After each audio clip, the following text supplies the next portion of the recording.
好，那我们前面呢讲了8种的绩效评价的技术。那么通过刚才的学习，其实你可能有一个感觉了，对吧？它其实单纯的就是利用或者是排序啊，或者是互相的这种对比啊，对吧？这种方式呢，然后就是基于对员工他的工作行为或工作特征的本身来对他们进行相应的评价。啊，它既没有去对应组织的战略，也没有说结合企业整体的大的目标，说我们来进行相应的分解吧，给每个人定什么样的指标，没有。它是基于这个人本身啊来做出的这种评价和区分。那么作为现代的，对吧？大型的，尤其大型的组织，它有对于人员的评价，它有更多的诉求，希望有实现呢这个更多的这个对企业来说有意义的部分。那么这个时候就诞生了绩效管理工具。在绩效管理工具当中介绍了呢有4种，这4种工具，最具有代表性的是目标管理、关键绩效指标和评核积分卡这3种形式。标杆超越你可以作为一种特殊的一种方式啊，因为标杆超越法它可以应用到很多的方面。到后面我们讲的绩效改进的方法里面也有标杆超越，就反正是你不管想干什么，反正你定个标杆，然后来进行相应的这个学习。所以呢，标杆超越你可以把它作为一个独立的存在，而作为目标管理、关键绩效指标和评核积分卡这3种呢，是相对来说用的最多的这种方式，而且它们呢，形式上也比较的像啊，都是从目标往下分解的一个过程。那么为了更好的去学习和理解后续的，因为你要去记那么多优缺点，咱们先把这3个它们之间的联系和关系先说清楚，然后再去逐一的去学习。目标管理法是咱们第一个要去学的啊，还是前面的原则，只要是在第一个的，就是什么入门的，对吧？最简单的、最好操作的。这个方法呢，也是彼得·德鲁克提出来的。那它的特点是什么呢？它能够对应到组织它的这个战略目标的分解是可以的，对吧？战略分解，但是呢，它只能适合组织战略的平稳期啊，平稳期。而作为关键绩效指标和评核积分卡，它们俩可以适用于组织战略的重大调整期，它们俩可以算作是企业的一种战略上的管理工具，而且关键绩效指标和评核积分卡，它们俩是可以结合到一起去使用的。那么如何去结合？为什么它俩能结合？一会儿会详细的讲到，你可以先带着这样的一个问题。好，这是他们3个啊之间的关系，太深的咱们就不说了。未来到高精，其实你在这部分就可以学的会更深度一些。在这先了解大致他们3个啊。第一个，目标管理法是在平稳期，对吧？稳定期是比较简单的，而比较难的，能够适应战略调整期的是关键绩效指标和评核积分卡。好，那我们来具体来看一下。那么作为绩效管理工具呢，包括目标管理法、标杆超越、关键绩效指标和评核积分卡。那么在整个的绩效管理工具的一个演变过程当中，首先呢，在横向上不断的去拓展评价的范围啊，从单纯的财务的指标扩展到呢全面的去考察企业。因为最早的时候，目标管理法它要求呢必须是客观可量化的，对吧？相关的指标。那么很多企业在这个时候，它更关注的是企业的利润啊，企业的这个发展的这样的一个速度啊，对吧？它关注的是这些方面。但是呢，慢慢的、逐渐的发展之后，一直到现在最新的啊，评核积分卡是最后出现的。那么发展到最新的评核积分卡，它成为了一个全面的，通过4个维度，那么这个各方面的角度来对企业的这样的一个发展起到了一个均衡发展的一个作用。这是从这个对企业衡量的一个范围上。那么从纵向上来说呢，不断的提升了关注经营的功能，从单纯的绩效的评价工具上升到了承接组织战略和战略性绩效的一种管理工具。开始的时候我们就是用来对这个相关的指标的分解，人员是否完成目标的一种评价。而到最后的时候呢，到了评核积分卡，它已经变成了不光是一个这个绩效的管理系统，它还是一个企业的管理控制系统，它会整个的在指导着企业的这样的一个发展和运营，所以变成一个全面的管理战略的管理工具。这是它的一个绩效管理工具的一个演变的过程，咱们作为一般了解。那我们来看，作为目标管理法，它呢在英文上简称 MBO 啊是非常非常通用的啊一种方法。曾经在这个差不多20-30年前的话，20年前的话，它基本上在美国差不多有统计，差不多60-70%以上的企业，它在采用绩效的时候都会用到这个目标管理。那么我们在第一章啊学习激励理论在实践当中的应用的时候，第一个学的就是目标管理，对吧？我们说这是著名的管理大师彼得·德鲁克提出来的。那这个和这里面所说的目标管理是一个啊，说的是一个。那么目标管理我们之前就讲过，它其实强调的是什么？它最大的作用强调是沟通。因为在早期的，尤其呢是这个彼得·德鲁克对于这个泰勒的啊，他这种科学管理观的这样的一种管理方式的这种批评啊，这种批评。因为作为泰勒的，他早期在这个企业，尤其在工厂这种管理，他强调的是挑选这个更优秀的工人，对他们进行严格的培训，对过程进行严格的控制啊，强调这个计件的工资啊等等。那么用这种方式，他强调的是对人的这样的一个控制，是一种压抑，对吧？我让你每一个动作、每一个步骤都给你弄非常最科学的方法，然后其实的本质，它的管理的本质，我把人当成机器的一部分，啊，当成机器的一部分。而到了这个彼得·德鲁克这个时候呢，他创新式的提到了说，人的主观能动性对于它产生的效率和质量是非常重要的。你通过压迫它，通过约束它，只能达到一个基本的一个标准。你要想去达到创造性的超越这个标准，能达到更好的效果，那么你必须要能够想办法去开发出它的一个自觉性和积极性来。你要尊重人。好，这是彼得·德鲁克的提法。所以你发现没有，他的这个提法是最有创造性的，一直到今天，尤其越来越多的这种知识型员工，对吧？科技型企业，他对人本身的这样的一种重视，所以呢，更体现出他这个管理理念的一个珍贵。所以就从他这儿开始，那么在管理理念上开始发生转变了啊，开始强调对人的这样的一个关注。所以呢，在这里边，它整个的为什么要说这个背景？就在这个大的背景下，咱们所学习到的目标管理法，它的整个的初衷，其实在强调的是与人的沟通，对吧？那你怎么强调对人的重视啊？对吧？怎么强调说你对人的尊重啊？就我们定指标的过去是说，我们作为老板，我想当然，我就是要完成这个指标，我才能实现我想要的利润。那么具体怎么完成的好？那把这个人看怎么样去安排，对吧？怎么样去优化，然后呢，去优化他的这个工作的流程啊，还是说对他们相应的这种培训啊，想办法去提升，它是从这个角度，任务主导的。而现在呢，在新的这种以人为本的这种思想的主导下呢，就变成了说，那我们去想要去实现这些目标，我们跟员工去沟通啊，对吧？他们可以提出自己一些作为一线工作的一些想法啊，咱们通过反复的沟通协商，达成一个双方都非常认可的，员工也非常满意的这个目标。因为这个目标是他自己参与制定的，那么他在最终执行的时候，我们就认为他会有一种什么呢？有一种成就感啊，因为他觉得是在为自己做事情啊，这是他的一个出发点。所以当你在概念当中看到了类似有沟通的这种成分的话，那么在绩效管理这4个工具里边，只有目标管理它在强调沟通。那么它强调企业上下一起的协商啊，所以协商沟通这种词当你看到的话，这就是目标管理法。那么它将企业目标分解成了个人目标，并将的这些目标作为公司经营评估奖励的标准。那企业战略呢，相对稳定的时候是适合使用目标管理法的。为什么啊？因为它需要让员工充分的参与。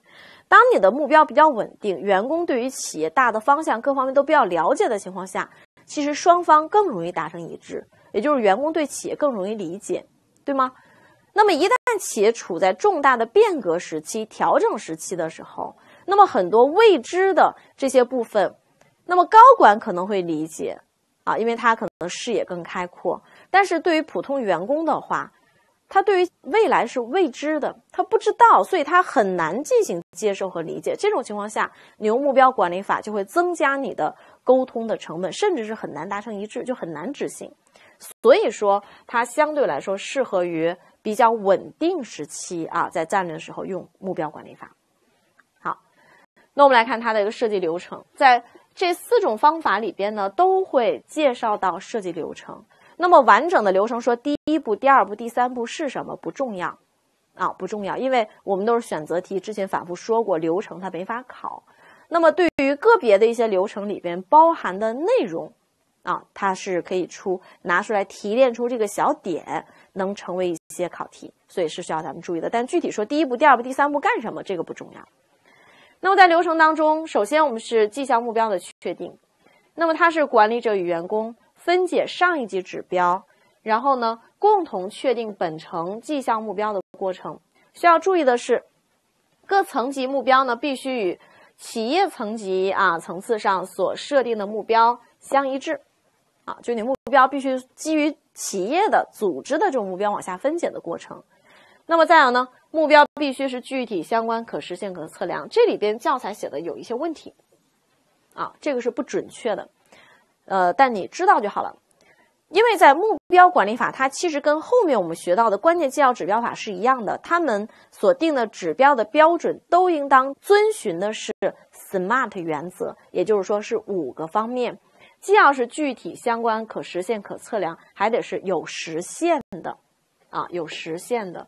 但是呢，这个在咱们的教材当中它没有写啊，它没有写，所以你知道它其实缺少了一个啊。而在关键绩效指标里边，它那个 SMART 原则是包含这个的啊，是包含这个的。那我们知道一下就好了。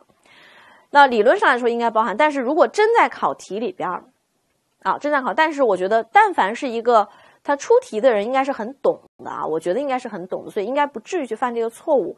他在考题的时候，如果真考你目标管理法，在制定目标的时候应该遵循的这个原则，那么如果给你写出这4个，他放出来的第5个干扰项绝对不可能是它啊，应该是一个其他的干扰项，所以你能够把这4个选上来也可以。好，那么在确定的考核指标的权重的话呢，可以分为4类，就迫切啊、重要又迫切，重要呢不迫切，以及不重要但是迫切，以及既不重要又不迫切的这种指标。好，那么这个权重就是说，正常指标你肯定要配权重，因为这个员工可能干10件事情，这10件事情不可能是同等重要的，可能其中有2件事情，如果他能够做到的话，会占到他整体工作完成的80%，这就是对他来说是最重要的，其他都是辅助的。那么这就叫权重。那么你在划分权重的时候，到底哪些指标应该给的权重更高，哪些指标给的权重更低一些？那么你的这个参考的依据是什么呢？可以按照这4个方面来分，对吧？对于那些既重要又迫切需要完成的事情，那你的权重就要给的高一些啊。对于那些既不重要又不需要迫切完成的，就是它稍微有一些拖沓，比如说它没完成，对企业也不会造成很大的影响的，那这种权重怎么样？就要低一些。所以权重的配比是用来引导员工在工作完成他投入的精力。那么关于实际绩效水平与绩效目标相比较，制定新的绩效目标，这个就不用看了。好，那么重点是什么？在这4大工具当中啊，一个是它的概念，另外一个呢就是它们的优缺点啊，主要考点在这里边。那我们来看一下它的优点，尽量的自己能够推理出来。首先有效啊，咱们知道彼得·德鲁克这管理大师啊，对不对？他提出的目标管理法啊，在当年几乎轰动全球，而且有那么多的企业，在美国有60-70%的企业都在使用。为什么？因为发现有效嘛，对不对？用完了之后企业有效果啊，这点是不可否认的。那么第二呢，目标管理法启发了员工的自觉性。咱们前面讲了那么多它的背景信息，这点咱们也应该可以理解，如果出现的话，对吧？它的核心目的就是我尊重人性，对吧？通过尊重大家，咱们一起协商来制定你能认可的目标，我们就认为你可以自觉的去把它去做好。那么作为目标管理法的实施过程，比关键绩效指标法和评核积分卡法更容易操作。所以也是基于这一点啊，一方面目标管理法是以结果为导向的，另外一方面呢，因为它更容易操作，所以我们在前面讲到，在成本领先战略下，它适合的绩效管理方法是什么？就是目标管理法，还记得吗？咱们在第1节刚开篇的时候所讲到的啊，因为目标管理法它更容易操作，所以为什么在那儿的时候它不说是关键绩效指标、评核积分卡？因为比它难。而成本领先战略呢，为的是什么？越容易越节省时间越好对吧？那越节省成本越好。那么最后呢，是目标管理法比较公平。为什么说它公平？只要是基于客观来进行评价的，我们都可以说是比较公平的，它排除了主观臆断。那么因为它的指标在描述的时候要求符合的那4项，也可以说标准的这种 SMART 原则，那么是基于这一点来说，它是非常客观的去衡量一个人的工作表现，因此是公平的。好，这是它的优点。那么缺点呢？目标管理法倾向于聚焦短期目标，可能牺牲企业的长远利益。这又是跟后边区别的地方。目标管理法倾向于短期，因为你想让员工跟你共同理解说未来企业的5到10年的长远规划，然后怎么样，这事很难啊。所以可能对于基层员工来讲，他能看到的这个3个月到半年就差不多了，最多可能看到1年，对吧？1年以内算短期，1年以上算长期。所以呢，因为他高度的重视员工的这种参与啊，所以他通常比较聚焦于短期目标。而谁是聚焦长期的、具有战略性的发展这样的一个布局的呢？关键绩效指标和平衡积分卡，尤其是平衡积分卡啊。平衡积分卡是一个纯粹的对于企业有长远规划的这种发展的一种绩效管理的这样一种工具。好，那么作为呢，认为员工是乐于工作的，高估了企业内部的自觉和自治氛围。你前面不是说启发了员工自觉性吗？这是真的，确实启发了。但是呢，它存在的弊端是，并不是所有的人对于工作都有这份热情的，对吧？有的人他就是不爱工作，所以你再尊重他，也无法去刺激他在工作上的自觉性啊，所以可能会存在这样的问题，过分高估了。还有呢，可能会增加企业的管理成本，这个也是相对应的。你不是说它更容易操作吗？那为什么又增加了管理成本呢？很多同学在这里面想不明白，觉得是矛盾的。这里边所说的是管理成本，而不是说增加了企业的成本啊。那么管理成本指的是因为这个指标这种方法在执行的过程当中需要上下的反复沟通，那么在这种情况下，它就得浪费很多的时间和精力，对吧？消耗这些成本。那么这里边所对应的管理成本，就是因为沟通成本的产生啊所带来的。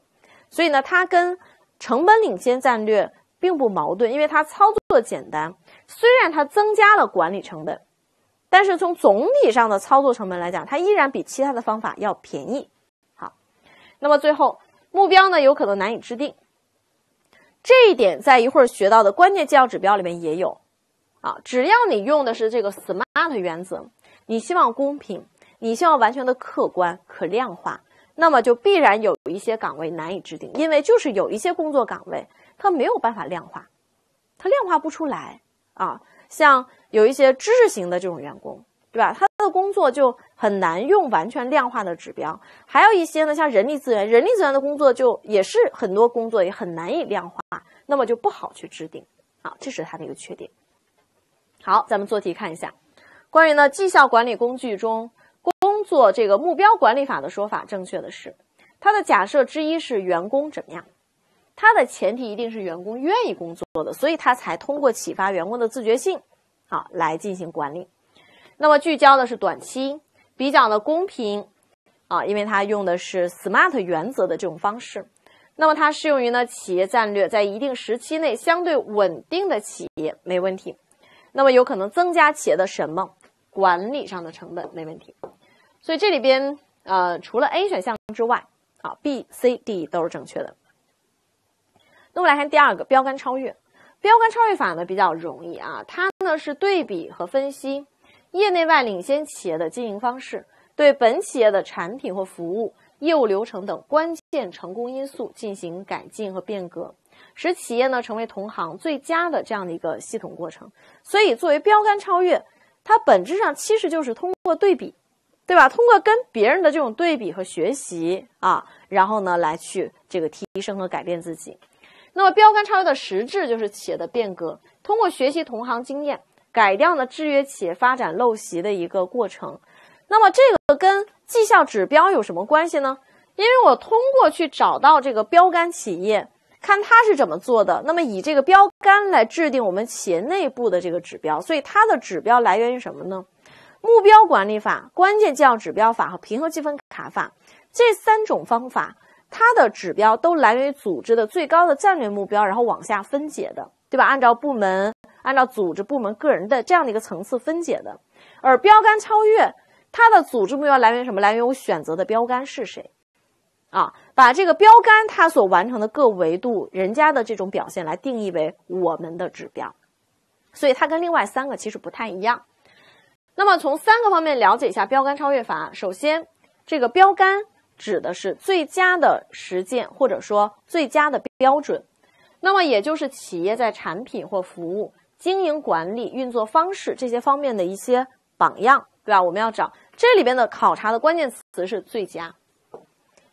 就像你平时教育你孩子似的，对吧？在学校你找同学学个榜样，你得找那好学生学，找最好的去学，你不能找跟你差不多或比你差的去学，那样没法当标杆，没法当榜样，对吗？所以要找那个最好的标准。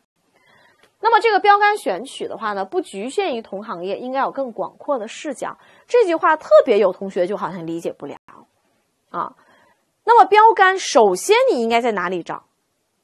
这句话代表说你不能在同行业找吗？必须得在行业以外去找吗？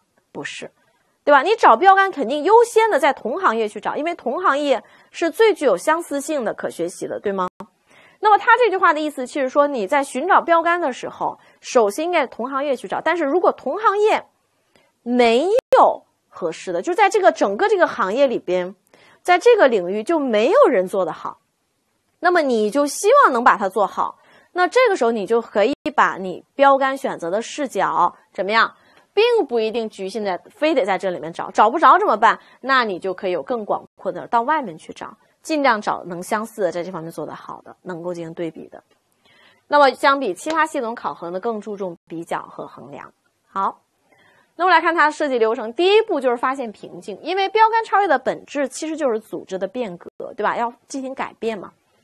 那你的第一步，你得先知道你们企业哪里出问题了，对吧？你得先知道哪里出问题，你的发展的瓶颈到底卡脖子的地方是哪里，然后呢，就这个地方你去放眼去看行业内行业外哪家企业做的是好的，然后把它确立为项的标杆，就这个过程。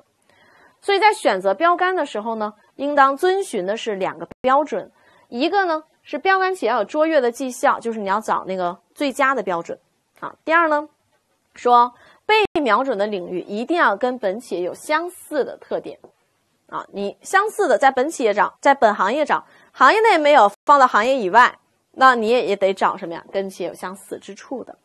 好，那么标杆呢可以分为内部标杆、竞争标杆、行业标杆、最优标杆4类，这个大概知道就好了。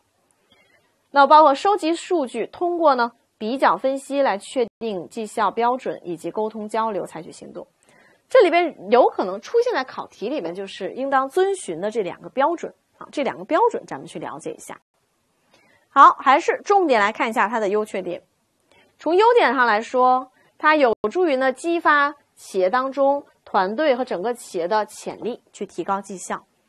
为什么说它能够激发潜力啊？咱们有一个常识啊，就是说你想让内部本来内部正打仗呢啊，然后你要想让他们团结起来，有一个快速团结起来的方法是什么呢？突然出现了个他们共同的敌人，对吧？在外部有个共同敌人，如果他们再继续打下去，就会被人家分拨吃掉。所以这个时候他们必须什么？团结一致，对吧？团结起来，一致对外啊。所以所有的标杆超越就等于给自己找了一个假想敌啊，给自己找了一个假想敌的情况，我们就是要打败他，要像他那样，或者要超越他，找到这个假想敌。所以这个时候有这个假想敌的存在，内部啊可能会团结起来，也会激发出大家的一种潜力，这是它的优点。还有一点呢，就是促进企业经营者激励机制的一个完善。比如说这个董事会啊，把这个标杆超越作为经营者业绩的标准，因为很多时候给经营者去定这个指标是比较难的，因为本身他们自己有很大的权限，所以呢他就可能会为了使自己更容易完成，所以可能他会有各种的理由会把这个目标定得比较低啊，但这样其实对企业是不利的，对吗？但是如果我们通过标杆超越法的话，那人家能做到，我觉得我们要努力一下也可以做到啊。所以这个时候在给经营者去确定目标的时候，他其实就只能去接受，对吗？啊，这是它的2个优点。那么缺点呢，说容易使企业陷入模仿标杆企业的漩涡当中，那么失去呢自身的一些特色，还有可能呢标杆选取如果一旦出现偏差，就会导致呢整个经营决策的一个失误啊，就方向就错了。好，这个其实在考题当中它没有什么易错点啊，咱们知道了之后有一个基本印象，其实是可以选得出来的。来看一下关于绩效管理中标杆超越法的这种说法，正确的是标杆企业呢可以没有卓越的绩效吗？不行啊，没有卓越的绩效，那你学它什么？对吧？你跟差的学吗？那么标杆的寻找范围呢，应局限于在同行内呢，应当在同行业找，但是并不局限于同行业，对吧？同行业要是没有的，可以到外面去找。标杆超越的实质是企业变革，没问题。那么标杆企业被瞄准的领域，应当与本企业是有相似之处的，是的。那么标杆超越法更加重视比较和衡量，是的，这是它的概念内容。那么这里边要选择的是正确选项啊，应该是 C、D、E。实质呢是企业的变革，通过学习同行业的经验，改掉呢制约企业发展陋习的一个过程。所以标杆超越的本质是什么？是企业的变革啊，应该选择的是标杆超越法。所以在概念里边，他们各自有自己的特点啊。提到沟通协商的是谁？上下协商的就是目标管理。提到是组织的变革的，那是谁？标杆超越。好，那我们来看第三个关键绩效指标法。关键绩效指标它呢适用于企业战略进行重大调整时期啊，所以作为战略管理工具，关键绩效指标和平衡积分卡，它们同样都是适合于企业的战略调整期。那关键绩效指标在企业当中又叫 KPI 啊，这个大家应该是非常熟悉的，经常讲 KPI 对吧？那么关键绩效指标呢是反映个体关键绩效贡献的评价依据和量化指标，但是现在很多企业开始用这个 OKR 和 KPI 它俩并不是或此或彼的关系，它们的侧重点其实是不一样的。但是我们这个教材整个的体系相对来说会老一点啊，所以很多最新的一些理念并没有放到咱们的教材当中啊，所以我们还是以 KPI 的学习为主。那么作为 KPI 的话呢，我们来看一下这里面的第一点，对企业战略目标的一种分解过程啊，所以它是连接个人绩效与企业目标的一个桥梁，是通过 KPI 的这种方法来将企业目标能够分解到个人的这个上面。那么怎么去分解？运用 KPI 的这样的一个规则，一会儿会讲到它的规则。那么主管人员决策并被员工认可的绩效指标，所以这是它区别于目标管理法的一部分。目标管理法讲的是什么？讲上下反复沟通协商，明白吧？而作为关键绩效指标，它是一个目标分解的过程，只不过把这个目标分解到员工头上的时候，作为主管，你有义务跟员工讲清楚为什么，并且呢获得他的认可。所以它虽然有员工认可的过程，但是并不是员工可以去参与、去修改以及去调整自己目标的，或者说这个弹性其实非常的小啊，这是它跟目标管理法的区别。那么对重点经营活动的反应，不是呢所有业务流程活动的概括，那么这个重点性就突出了什么呀？关键啊，所以它只提取那种最关键的你工作当中需要去把握的。那么必须呢是可量化、可行为化的，这就是我们所说的关键绩效指标它的几个规则啊。那么可量化、可行为化体现出它的一个客观公平性。那么关键绩效指标它不是一成不变的，会随着企业战略的变化而进行调整啊。当战略变化了，咱们的指标一定是会调的。那我们来看它的设计流程，首先要确定呢考核指标，在确定这个考核指标的时候，需要遵守的是 SMART 原则，就是我们一直在说的这个 SMART 原则，它包括具体、可测量、可实现、相关的。而刚才在目标管理法到这儿就结束了，其实是不对的。我不知道它是漏印了还是怎么样，但其实是有问题的。在所有版本的绩效管理当中，目标管理法的指标设定都要求符合这 SMART 原则，只有咱们经济师的这本教材它没有这样写啊。那我们要知道它也有实现的啊，有实现的要符合这个完整的原则。因为你没有实现的话，你这个指标定出来是没有办法进行考核的。你说的再好，你最后这个指标没有限期说要在什么时候之内要完成，你怎么考核？考核不了。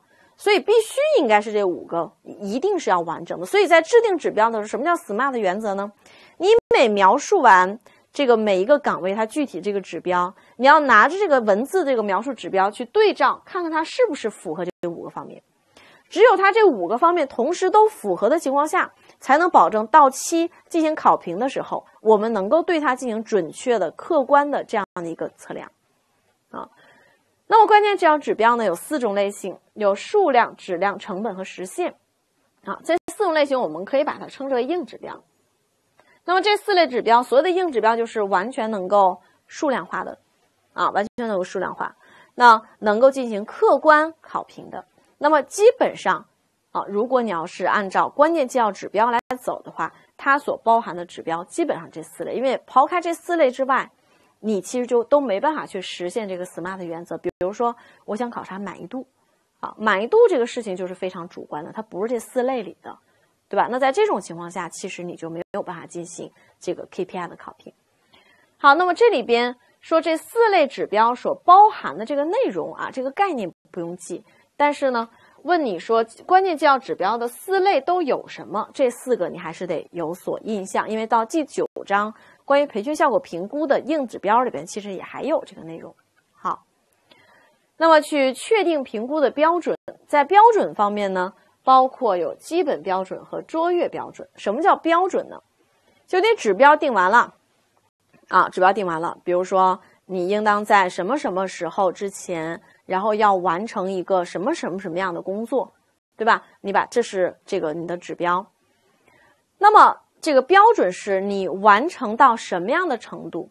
比如说你100%以上的完成了，你会是一个优。比如说你要是80%的90%完成的话呢，你可能是个良。你要是低于80%完成的，你可能是一个什么呀？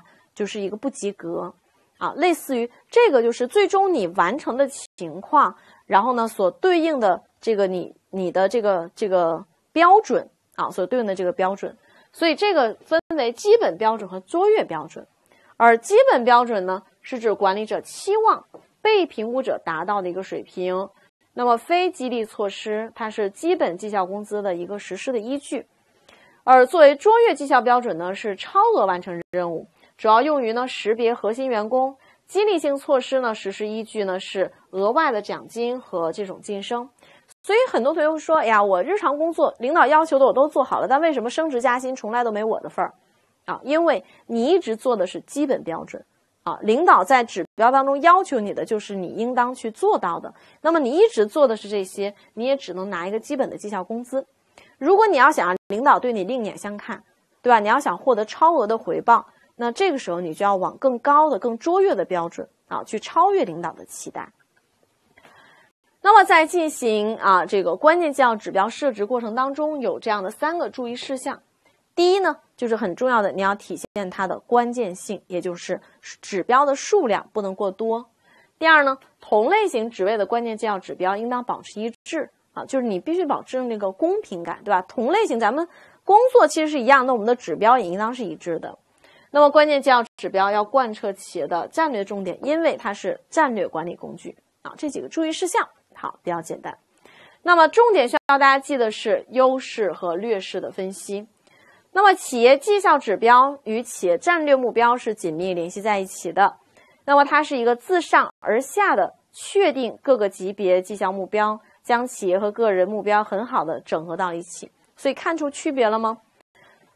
关键绩效指标它是自上而下的一个过程。目标管理法虽然在这里边它没有提，但是我们在第1章的时候学过呀。在第1章我们学的目标管理法，它的目标的制定是什么？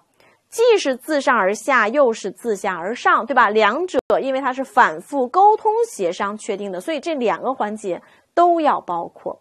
而关键绩效指标它只是自上而下的分解的过程。好，这是它的优点。那么缺点呢？某些职位设计关键绩效指标比较困难，比如说知识型员的贡献是无形的。这个就跟刚才的目标管理法其实一样其实是一样的。目标管理法不也说有些岗位的指标难以设计，对吧？因为他们两个共同点都是要把指标按照 SMART 原则来进行设计，这个时候很多的岗位它的特殊性就没办法用完全量化的指标来进行描述，所以呢它就进行不了。那么第二个缺点呢是缺少一套完整的对操作具有指导意义的指标框架体系。什么叫指标框架体系呢？就是我应该对哪些企业的这些维度来构建相关的指标，它没有说。而这个方法它说的是什么呢？它说的是你在具体写指标的时候你应该注意什么。每一条指标，你第一指标不能太多，第二你在写的时候要符合 SMART 原则，第三制定标准的时候你既要有基本标准还得有什么呀？卓越标准。然后指标呢你可以选择哪4类的这种可量化的数量化的这种指标。没了，对吧？所以它其实是一个内核，而框架到底应该采用哪些类的指标，这个框架它没有明确出来。而我们接下来要讲的平衡计分卡，还记得我们在前面说过吗？平衡计分卡它通过4个维度，对吧？财务、客户角度、内部流程以及呢学习与成长。那么通过这4个维度来帮助企业明确了你平衡发展的这4个方向必须要同时关注，这不就是框架体系吗？对吧？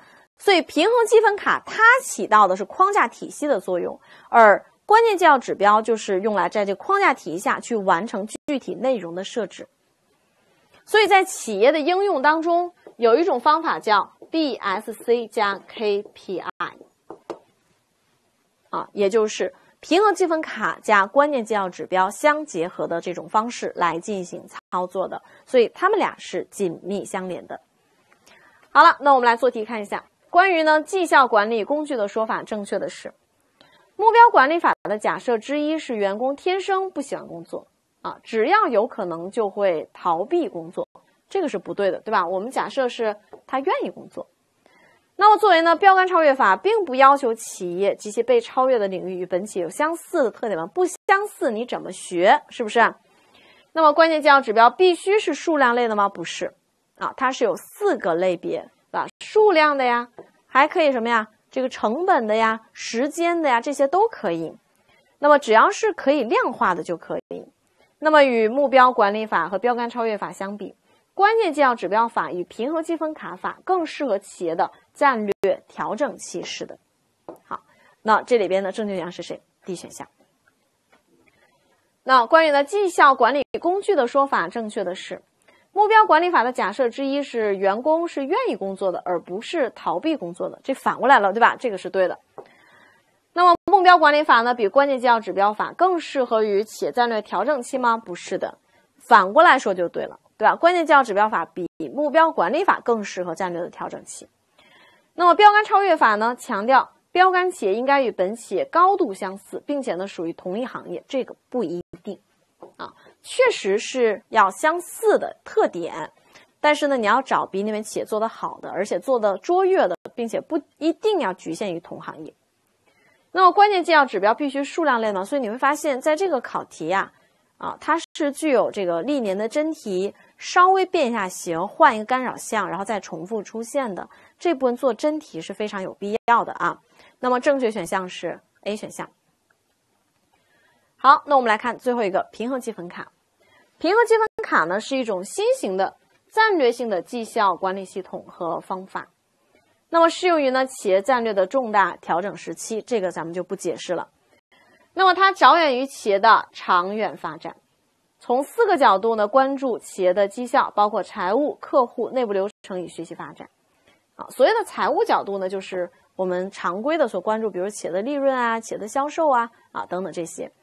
那么客户的角度呢，就是往往你企业传统的方法就是我关注的就是企业的这种财务指标，我希望我能扩大市场占有率扩大我的利润扩大我的销售额那么你为了去实现这个指标呢，你就会去牺牲一些比如说牺牲了客户的利益，对吧？导致客户是你的衣食父母，就导致了虽然短期内好像看似增长的很好，但是你把根基破坏了，导致企业后续呢增长乏力甚至会顷刻之间倒掉，都是有可能的。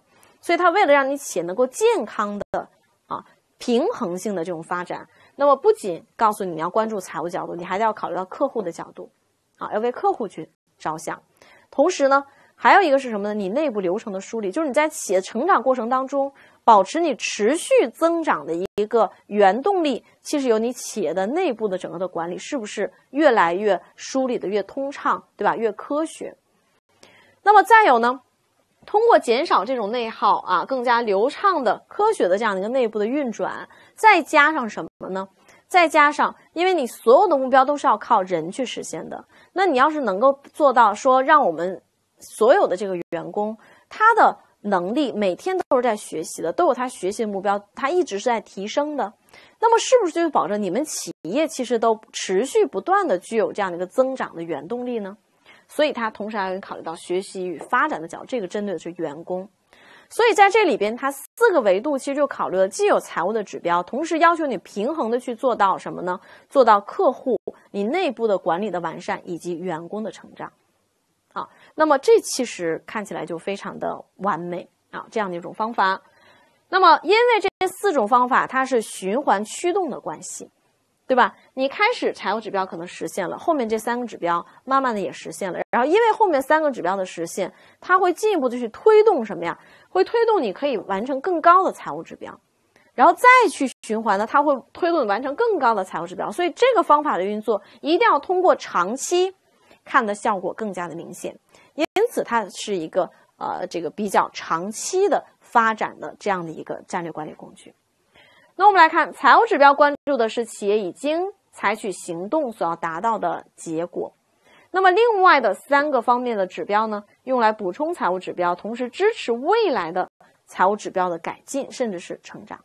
好，那我们来看一下它的设计流程，不需要专门的去看，大概知道一下就好了啊。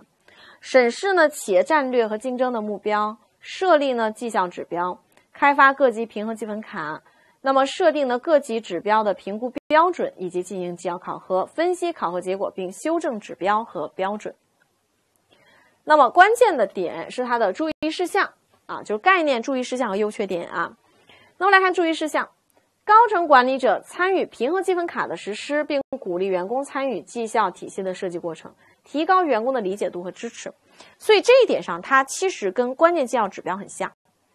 关键绩效指标也说要试图获得员工的理解和认同，这里边其实也是让员工参与，但只是让员工参与，他们跟目标管理法的那种由员工充分的参与启发员工自觉性其实是不一样的啊。它本质还是通过企业通过这4个维度，为了要实现企业的目标，咱们从顶层其实已经确定了我们需要达到什么，然后把它们往下去分解。那么在这个过程当中，高层是必须要去参与，因为它关系到企业的长远的战略的发展。高层不参与怎么定，对吧？这绝对不是人力资源能干的事情。那么中间很重要，就是咱们人力资源的所有的工作，其实都在强调员工的参与，员工的一个认可的过程，对吧？你不可能说像过去一样，我就摊派，你理解不理解都必须得干，不是的啊。试图通过领导者的这种沟通来让他去理解。那么防止呢评核积分卡使用目的的一个单一。因为呢，它既是一个考核办法，又是一个战略管理工具，你不能费这么大的力气，你说通过这4个维度去构建了整个组织的一套管理体系，然后你说我把它当成一个评分的工具，我就是为了用它来评出来哪个员工好，哪个员工没完成任务，哪个员工需要受到惩罚，那这个就是有问题的，对吧？这个你就绝对不会产生企业想要的效果。所以呢，不仅它是一个考核的工具，还要把它作为一种企业的战略的管理工具，它会引导企业的战略的发展的。好，那么第3呢，要谨慎的去选择考核指标。那么指标呢，要能够正确反映战略目标，要能够客观可量化，同时指标数量不宜过多。你看后面这半句，看起来是不是很眼熟？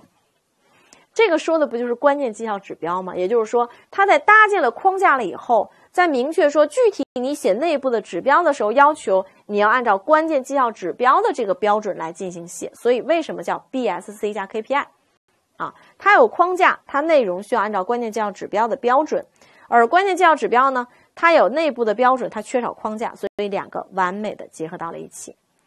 那么要充分的去重视评核积分卡实施的连续性和持续性，因为它是一个不断的一个驱动完善的关系。如果你就一轮结束了，没有效果，对吧？它需要持续的、长期的，才能这个让企业看到它明显的这种增长的一个潜力。好了，那我们来分析一下它优缺点。优点的话呢，它消除了财务指标一统天下的局面，对吧？因为它不只关注财务指标，还有另外的3个指标来作为辅助。那么从企业的战略层次来考虑问题，并揭示了4个考核角度之间的它们的一个因果关系，这个咱们开始的时候说了。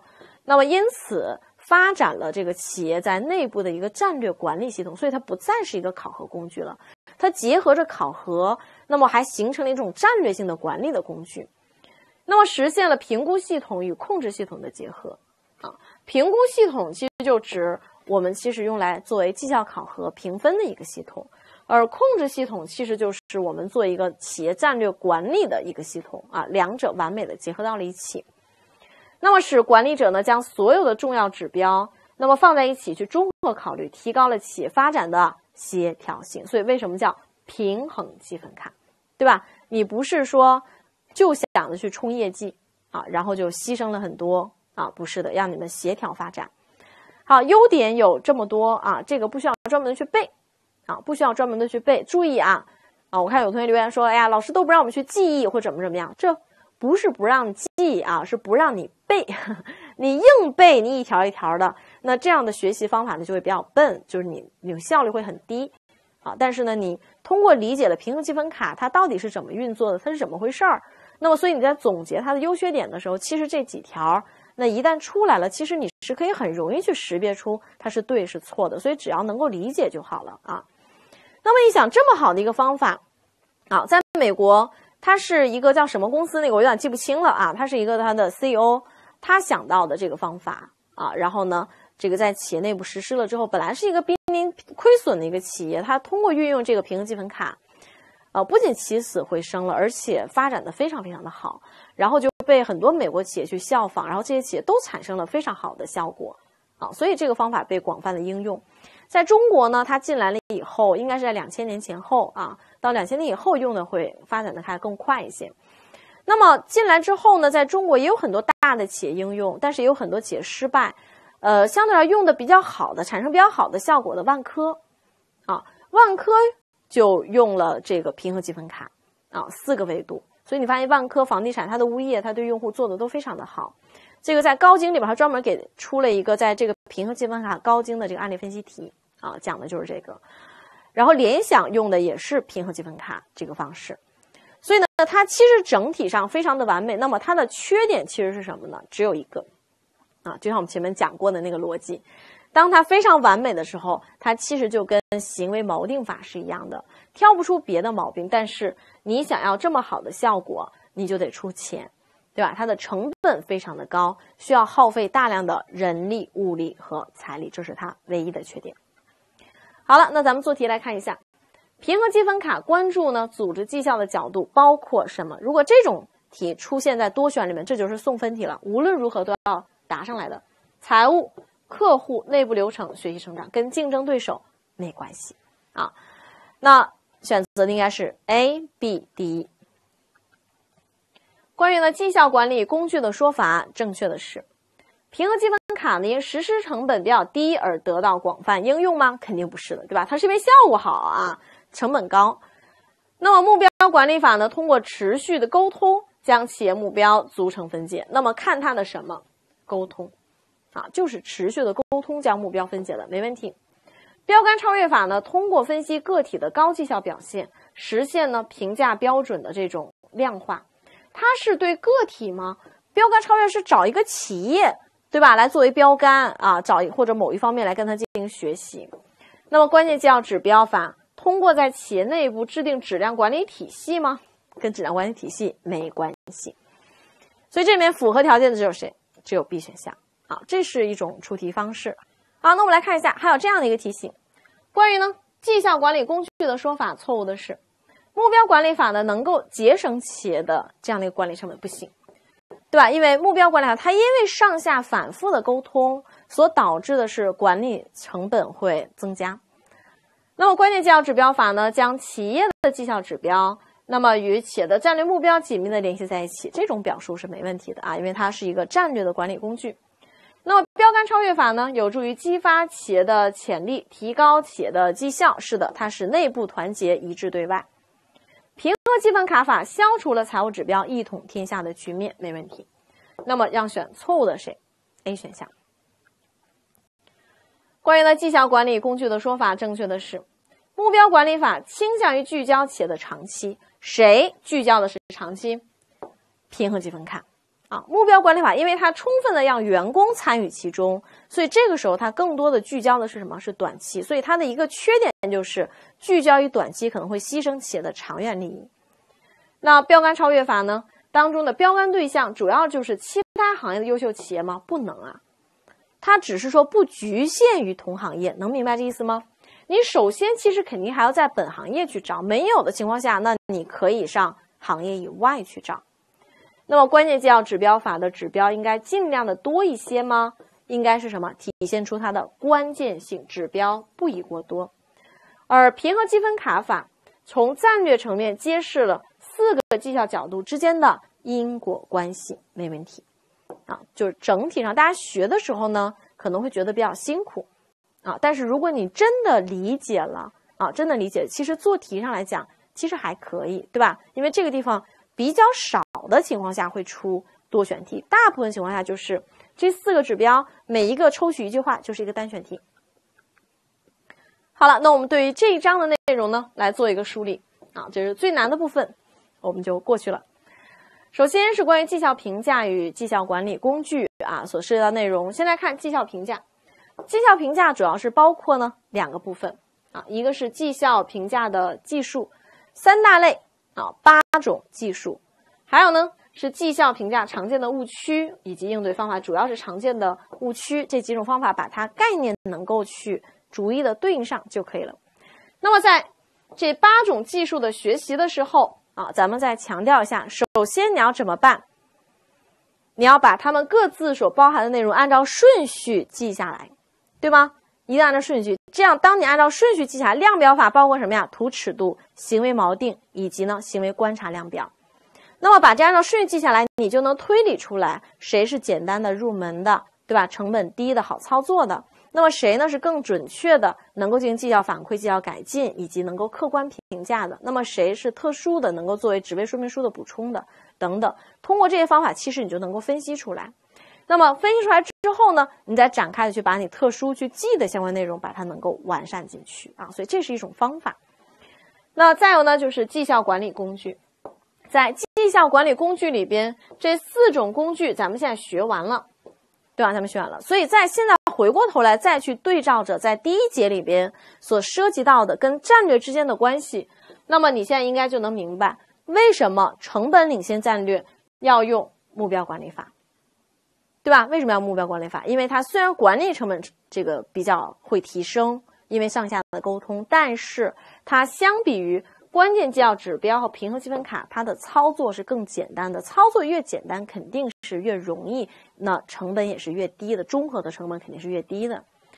那么为什么啊防御者战略它要用平衡积分卡法啊？防御者战略它是要多角度的对这个企业来进行这样的考评，因为它是需要长期稳定的发展，还记得吗？作为防御者战略，它是想长期的稳定的在某个细分领域精耕细作，所以这样的话最适合的你现在去回忆是不是就是平衡积分卡，对吧？既是全面的多角度的，还适合企业的持续的长远的发展的啊，所以最合适的就是平衡积分卡嘛。好，那么对于跟随者战略，那很显然就是要找一个标杆，找探索者作为标杆来跟他进行学习，那他用的自然就是标杆超越法呀。好，那么这个其实大家就对应上了啊。那么在学习这4个方法内容的时候，标杆超越你可以单独把它拿出来看啊，而目标管理跟关键绩效指标、平衡积分卡这3个你可以对照性的去记，它是短期，它是长期，对吧？它是战略稳定期，它俩是什么？是战略的调整期。而作为呢目标管理法、关键绩效指标法，它俩都要符合 SMART 原则，因为它们都是客观可量化，体现出了这种公平性的特点。那么它们共同的缺点是什么呢？它们共同的缺点是都针对一些特殊的岗位难以量化，对吧？因为它们有共同的优点，就具备共同的缺点啊，所以这个咱们去理解。而只有平衡积分卡法，它是需要耗费大量的成本，需要消耗人力、物力、财力。而针对平衡积分卡法，它所对应的4个维度是你无论如何背也要背下来的啊，因为你不能都学完之后说都理解性掌握啊。那什么是你要背的呢？这4个角度这是你要背的啊，从财务到客户到学习成长到内部流程，这4个是一定要非常熟练的背下来的。还有需要你记下来的是什么呢？在关键绩效指标里边啊，它所涉及到的 SMART 原则那5个都有什么啊？这5个你得记下来。还有它的4类的这个客观的指标，这4类指标都有什么？你得记下来，这些是要记的。那么针对它的优缺点，其实咱们通过理解它的本身的这种操作，大部分其实是可以推得出来的。好，这是咱们整个第3节的内容。这部分内容第一遍能够跟得下来啊，你就已经很棒了啊，很棒。然后呢，因为它确实是很多专业性的东西，学起来也很累啊，很辛苦。那么回去之后呢，不要直接去听第2遍啊，你要有一个自己内化吸收的过程。你先把这个内容呢，自己及时的，最晚不要超过2天啊，不然超过2天以后，你就真的就白学了，就都忘了。那么在2天之内，拿着讲义及时的自己去过一过，看一看，看看能回忆起来老师说过的多少的东西，在讲义旁边可以做一些标注。这个时候自己内化了一遍之后，能够吸收了一大部分之后，然后呢，觉得其实还可以，或者是说不太行，然后你再听啊，针对这一节你再重新听，然后呢再拿着讲义去复习一遍，我觉得就可以过了。不管最终记不记住都没关系，在第1轮达到这个程度就可以过了。那么达到这个程度就意味着，其实你在进行第2轮跟着强化班，在进行学习的时候，或者在学习第2轮精讲班的时候，你再学到它，大部分你是能够想得起来的，不至于说感觉像没学过一样啊。好了，那么这一节咱们就到这里。